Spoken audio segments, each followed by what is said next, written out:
Hola, ¿cómo están? Muy buenas noches. Aquí estamos arrancando una nueva emisión de Energía Latam, El Debate. A ver, atención porque hoy nos vamos a concentrar en un tema que está generando polémicas en todo modelo energético. ¿Cuál debe ser el rol del Estado? Vaya pregunta, ¿no? En esta oportunidad lo vamos a analizar desde la perspectiva de una profunda reforma que se está discutiendo en México. El gobierno de Andrés López Obrador quiere fortalecer el papel estatal, básicamente en el sector eléctrico, y para eso necesita ganar el apoyo mayoritario del Congreso. La iniciativa, como siempre, genera partidarios y detractores, incluso también representantes de gobiernos extranjeros que están opinando sobre el tema. Pero la cuestión de fondo anima otros debates que están abiertos en todo el continente y también en nuestro país, sobre quién tiene que producir energía y prestar los servicios, ¿el Estado o el sector privado? ¿Hay una fórmula de buena convivencia? ¿Pueden llegar a coexistir? Lo vamos a conversar con la ingeniera Nilda Minuti, quien se desempeñó como gerenta de comercialización de hidrocarburos de ENARSA, y desde México, Miguel Peleteiro, quien es líder del equipo de petróleo y gas de la consultora internacional Kroll. Así comienza Energía Latam. Bienvenidos.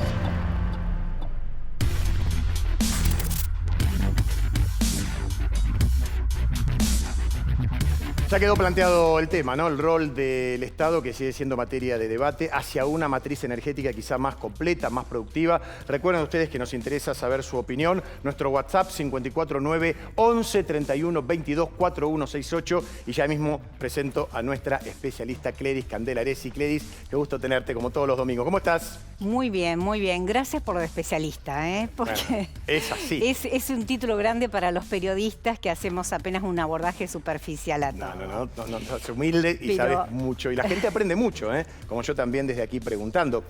Y se me ocurre como disparador, si tenemos que plantear este tema como una antinomia, si se quiere, entre el Estado y el rol que juegan las empresas privadas en este tablero. Bueno, yo creo que no es necesariamente una antinomia, y básicamente porque, a ver, vamos a encuadrarnos. Estamos haciendo un planteo de reflexión en un ámbito de economías capitalistas con diferencias de matices según los gobiernos que estén comandando al comando de cada uno de los países. Vamos directamente a México, que se está discutiendo una reforma muy profunda, un cambio constitucional. Claro. ¿Y cuál es el fundamento del Estado mexicano para promover esa reforma en boca del presidente Andrés López Obrador? Bueno, que hasta ahora, en los años anteriores, lo que se hizo es de alguna manera estimular la participación del sector privado. México se abrió al sector privado. Sabemos que tiene una empresa productora de hidrocarburos muy importante como Pemex, claro, ¿no? Pero también tiene otras empresas en el rubro, como en el sector eléctrico, la Comisión Federal de Energía Eléctrica. En los últimos años se abrió al capital privado y, según el gobierno actual, eso no fue beneficioso. Por eso nosotros rescatamos algunas de las declaraciones que hizo López Obrador. La reforma anterior es una reforma, después ya lo vamos a ver un poquito más en detalle, que se había instrumentado en el año 2013. A partir del 2013 se abrió el sector energético mexicano al sector privado. Para el actual presidente de México implicó la desaparición de las empresas energéticas del Estado y el otorgamiento de beneficios ilimitados al sector privado. Ahora, ¿fue un error de estrategia del gobierno? ¿Fue mal llevada la política? Porque supone que cuando vos vas a una convivencia con el sector privado tiene que haber reglas claras, por lo menos para avisorar algunos resultados. Bueno, posiblemente haya habido un poco de todo. Hay problemas de gestión y problemas en la concepción. Claro. El argumento que ahora esgrime el Estado es que estamos buscando seguridad energética y bajo costos de los servicios. ¿Por qué? Porque a juicio de la administración de López Obrador, lo que ocurrió es que el precio de los servicios aumentaron y pueden seguir aumentando en la medida que el sector privado tenga un rol protagónico. Entonces, si vamos a ver qué está proponiendo hoy con este cambio que se discute en el Congreso y que para aplicarlo, instrumentarlo, necesita los 2/3 de ambas cámaras para ser aprobado. Es decir, una reforma con rango constitucional implica más seguridad en la estabilidad, digamos, de las reglas de juego, pero también implica otras cosas. Por ejemplo, que si las empresas que operan en el sector privado, ese cambio les entraña una modificación que no les gusta, para discutirla tienen que ir a un tribunal internacional. Bien. Entonces, en el 2013 lo podemos ver, en el año 2013 había la reforma que también implicó un cambio en la Constitución, implicó básicamente Estas eran las principales características. Algunos de los puntos. A apertura del capital privado, se firmaron contratos de largo plazo para que el Estado compre energía eólica y solar. Hay algunos parecidos con el sector energético argentino. Con nuestro país, claro. Créditos del Banco de Desarrollo para inversiones privadas. ¿Esto qué significa? ¿Qué dice el gobierno actual de México? Dice que finalmente, en lugar de atraerse mucha inversión extranjera como se especulaba, lo que finalmente se hizo es que el Estado ayudó a las inversiones con préstamos a través de los bancos públicos. Entonces esa no es una inversión extranjera genuina. Claro. Y mejoras tarifarias. ¿Qué propone la reforma actual que está discutiendo el Congreso? Le quiere dar al Estado un rol más preeminente. Quiere que la Comisión Federal de Energía Eléctrica, que hoy tiene el 38% del mercado, vuelva a tener más del 50% del mercado de generación de electricidad. Eso es la mayoría estatal para generar electricidad. Exactamente, eso es la mayoría estatal. Quiere eliminar unos entes reguladores y que sea la Secretaría de Energía de México la que tenga el mayor poder en este ámbito. Revisar contratos con empresas privadas. Vaya tema, ¿no? Claro, y acá esto es lo que más... La duración que en su momento se firmó, etc. Exactamente, son contratos, se han firmado muchos contratos a largo plazo, de 20 o 25 años, asegurando un precio que hoy el gobierno de México lo considera muy alto. Y entre otros puntos, pretende instituir o garantizar el monopolio estatal de la explotación del litio, que México tiene mucho litio. Si nosotros pensamos este esquema, de alguna manera genera una discusión que se da también en otros lugares del continente, Guillermo. Perfecto. Después de esta apreciación global lo vamos a complementar con lo que van a decir nuestros invitados realmente muy importantes en el rubro. Vamos a conocer ahora más detalles de lo que significa la reforma energética en México. Ya tomamos contacto con Miguel Peleteiro. Se los voy a presentar. Es un profesional con más de 20 años de experiencia en el mundo del petróleo y el gas. Ha trabajado para gobiernos, empresas nacionales de petróleo, grandes multinacionales y empresas independientes en Europa, África, Asia y América. Y actualmente lidera el equipo de petróleo y gas de la consultora internacional Kroll. Miguel, el gusto de saludarte. ¿Cómo estás? El gusto es mío. Buenas noches, ¿cómo están?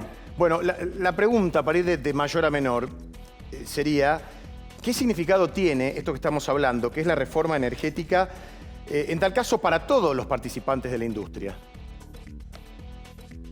Bueno, como saben, México ama las reformas. De hecho, la actual probablemente sea más una contrarreforma que la original. En 2013 hubo una reforma sustancial del sector petrolero, en donde por primera vez en 80 años se permitió la inversión extranjera y privada en activos de petróleo y gas. Pemex en ese momento perdió su monopolio y tras aproximadamente 8 años de reforma, el nuevo gobierno, el gobierno del presidente López Obrador, ha decidido hacer una serie de ajustes que van a modificar y afinar un poco esta reforma anterior. ¿Cuáles son los aspectos positivos, digamos, yendo para adelante, pensando que esto va a ser una buena noticia que puede llegar a traer esta reforma? Bueno, al final los presidentes cumplen con su programa electoral. Como han sido elegidos, pues es la voluntad del pueblo, o de la mayoría del pueblo que les ha votado. Esta reforma es claramente una, quizás no completa vuelta atrás, pero por lo menos un pasito para atrás hacia el robustecimiento del sector público y particularmente la empresa nacional Pemex en el área del petróleo y gas y CFE en el sector de la energía. Tener un campeón nacional, una empresa pública, tiene una serie de ventajas, porque sus fines, por supuesto, son económicos, pero también sociales, y por tanto permiten tener algunos intereses en el desarrollo social de las comunidades, probablemente un poco más fuertes y dedicados que los sectores privados, que están normalmente más enfocados a maximizar el beneficio y a obtener dividendos. Seguramente. Te va a preguntar Cledis Candelaresi. Cledis. Sí, ¿qué tal? Estoy pensando si en el presunto caso que la Comisión Federal de Energía volviese a tener un rol preponderante, en este caso en la electricidad, ¿eso significaría que las tarifas de este rubro del sector eléctrico podrían bajar? Y en tal caso, ¿podrían bajar o subir menos que si tiene protagonismo el sector privado, porque la gestión estatal puede ser eficiente, o sería con subsidios? Bueno, realmente a día de hoy todavía la CFE es dominante en el mercado mexicano, tanto en la producción como en la distribución y transmisión. Existe presencia de los privados, pero es relativamente residual comparado con la CFE.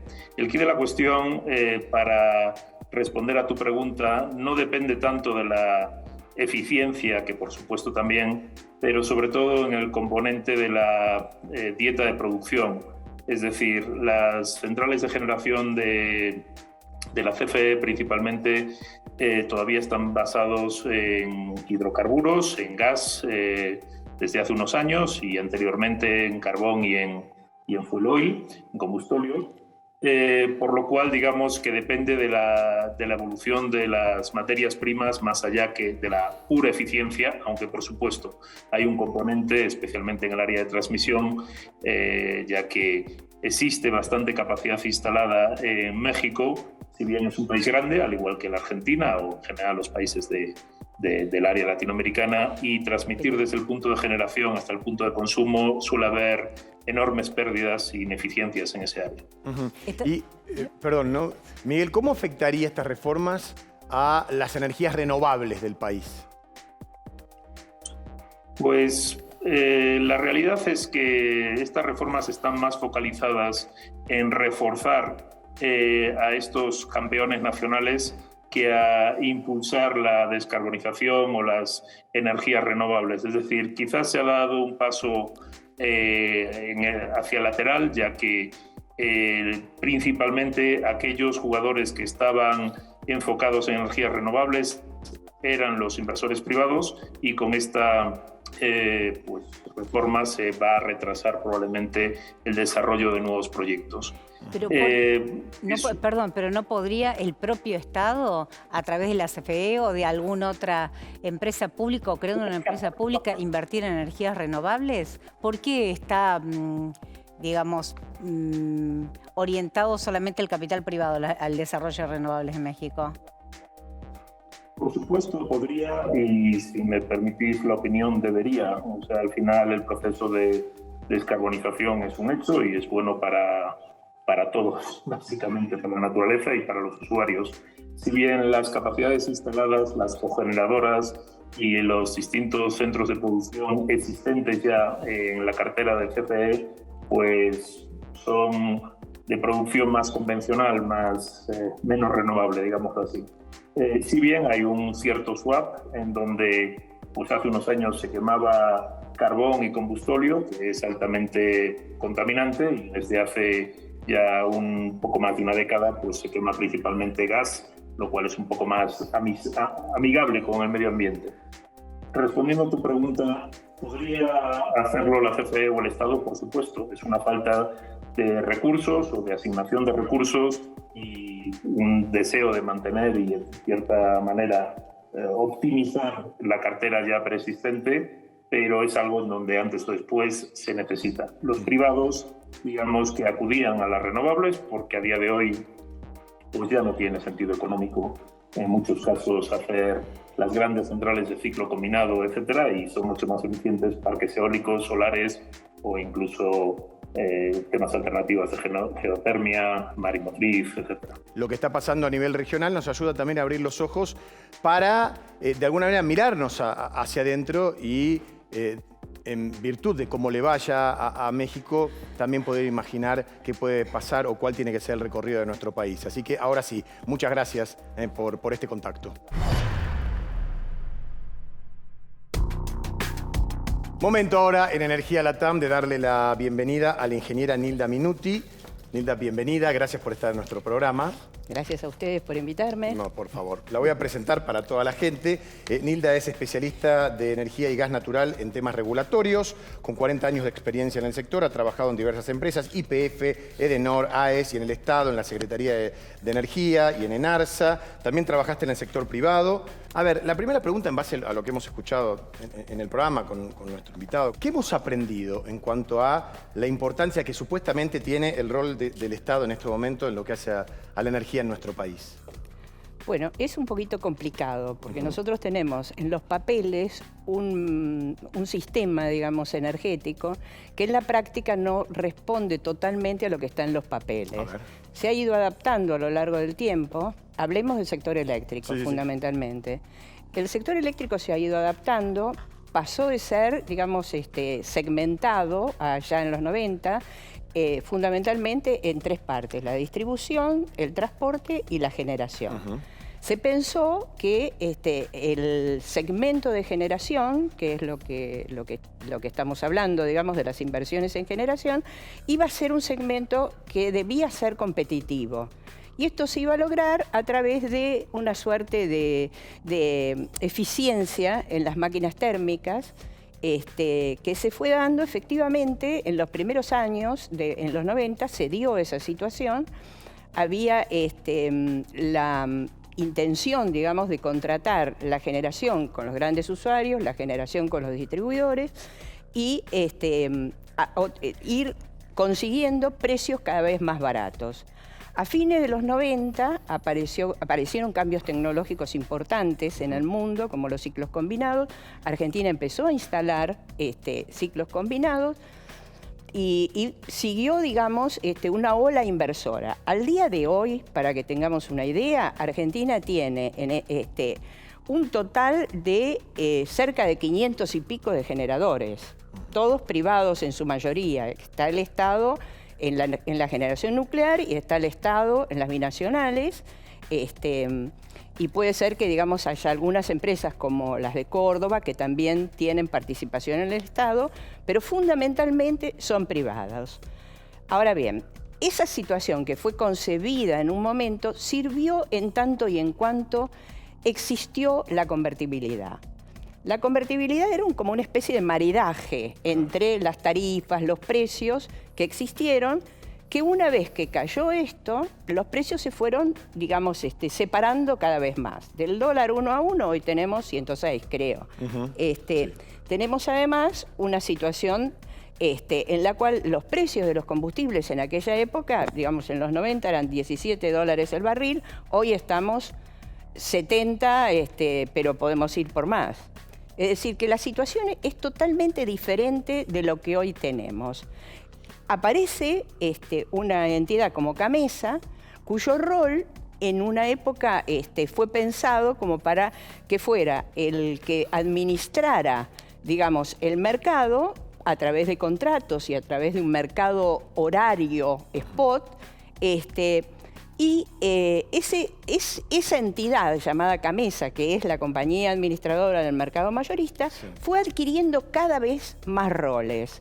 Y dentro de esos roles estuvo el hecho de que pudiera contratar y el hecho de que pasó a comprar los combustibles, pasó a ser la entidad que compra los combustibles y su transporte. Perdón, básicamente pasó a ser un administrador de subsidios a través de las distintas modalidades, ¿no? Pero, digo, más allá de este caso, me parece muy interesante este retrato o esta historia de lo que pasó en los últimos años en el sector de generación eléctrica.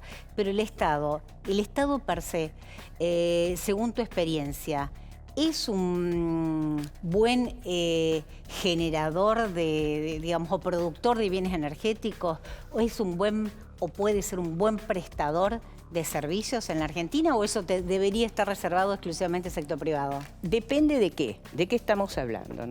Yo creo que en esto no hay que ser, no hay que tener una mirada por blanco o por negro, claro. Sino que el Estado tiene un rol, por ejemplo, en el sector nuclear no hay cómo reemplazar al Estado por múltiples razones que ameritan, digamos, conversar, y que ha sido muy beneficioso para la Argentina tener ese sector nuclear y el desarrollo que le ha permitido, no en la generación, sino en otros órdenes tecnológicos, del conocimiento, etc. Ahora se da una situación especial, que son las hidroeléctricas. Las hidroeléctricas, que creo que es lo mismo que va a suceder en México, porque por ahí lo escuché también, las concesiones empiezan a vencerse.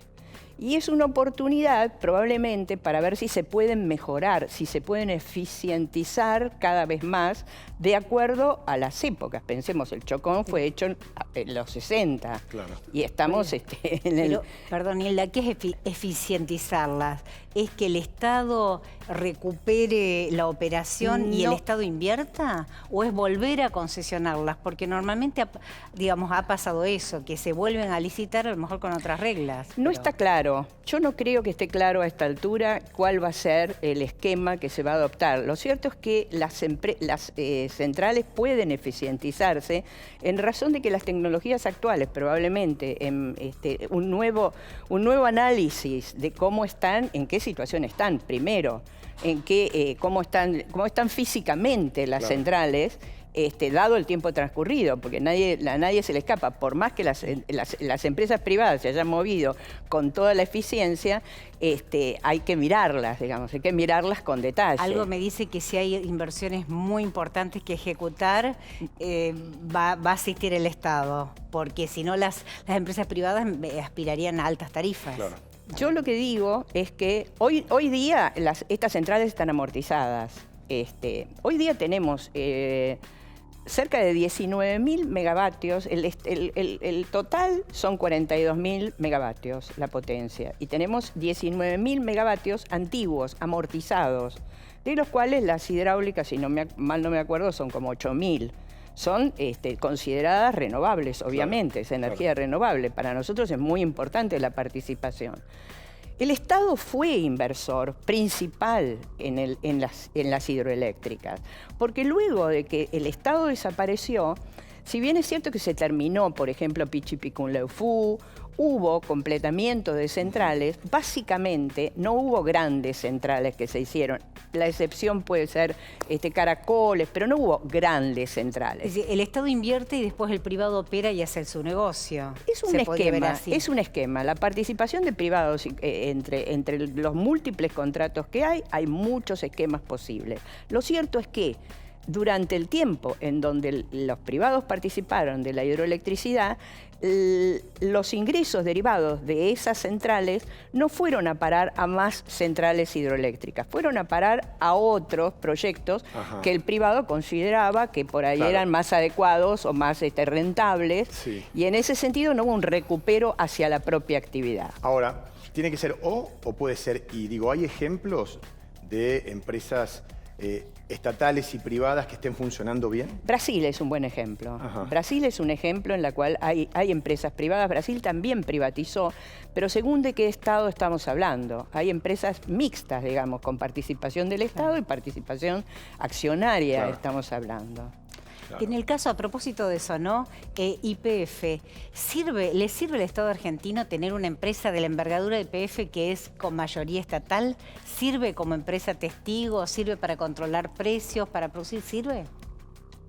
A mí me parece que sí y no también, digamos. Hay una situación en la cual YPF permitiría conocer exactamente cuáles son las ganancias y la rentabilidad y acercarnos al conocimiento de cómo es la actividad a partir de una empresa tan importante para la economía argentina como es YPF, y entonces tener una transparencia en los costos. Ingeniera Nina Minuti, gracias por haber estado en nuestro programa. Bueno, sobre el final, Cledis va a despejar una incógnita.